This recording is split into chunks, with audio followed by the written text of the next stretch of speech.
Through history, people have felt the need of defending their belief, their conviction.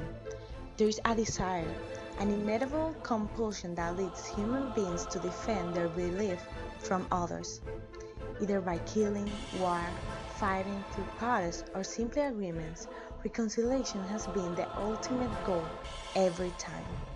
In the United States, between the years 1600 with the arrivals of the Pilgrims to 1800 with the USA Capitol mobilization from Philadelphia to Washington, D.C., there has been many events where the different beliefs of men were in confrontation, creating the necessity of finding a solution.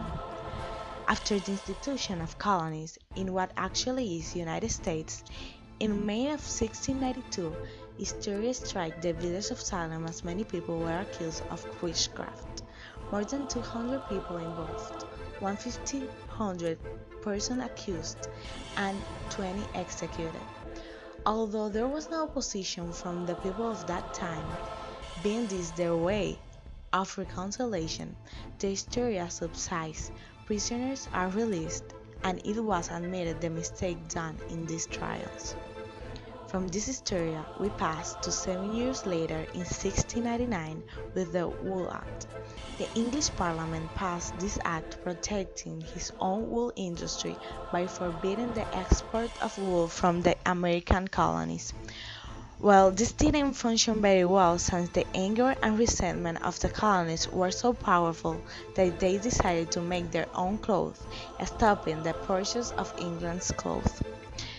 Although confrontation wasn't the way Catholic priests chose to reconcile their beliefs in the society.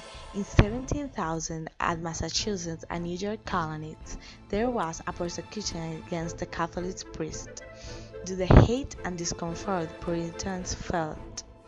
With the promulgation of the law, Catholic priests decided to leave the country following and obeying the authorities.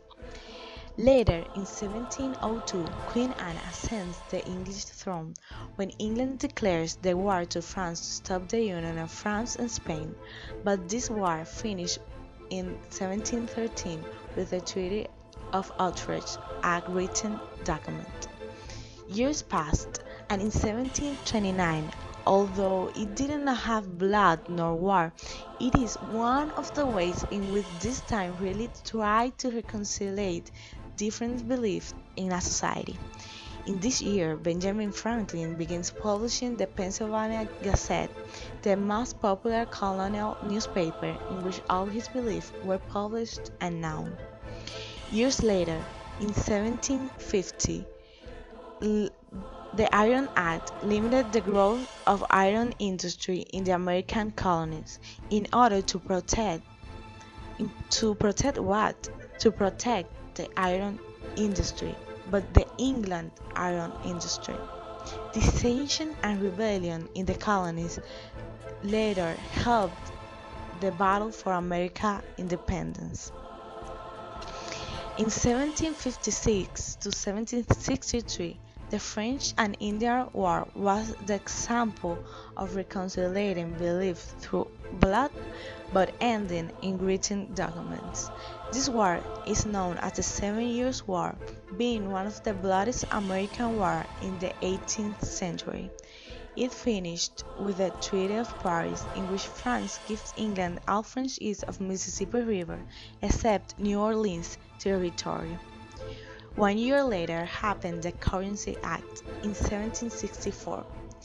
Benjamin Franklin, in representation of the people at the Parliament, applies another way of reconciling different beliefs in a society. The Currency Act prohibits the colonies from issuing any legal tender paper money which threatens to destabilize the entire colonial economy. Obviously, the colonists didn't like this, and with Benjamin Franklin representing them and after protesting for months, Parliament both agreed on compromise. Later happened in 1765 the Stamp Act. This act consisted in the payment of taxes by the colonies in America.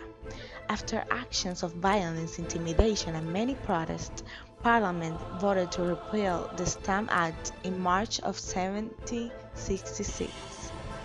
This is a clear example of the power that people have when they are united. Concluding, happened the Boston Massacre at 1770. Here is seen the violence that men can reach. Occurred as a mob harasses British soldiers who then fired their guns into the crowd, killing 3 instantly, wounding 2 and injuring 6. Thomas Preston, the responsible for this, is arrested with 8 of his men and charged with murder, resulting from this the end of the hated 8-year British occupation of the city.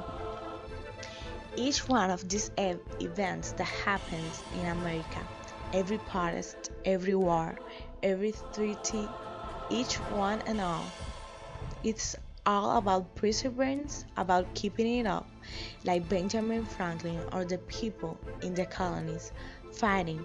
You just can't give up. Embrace your thoughts, use them for good, stick to them as it collides with others so that you can find peace.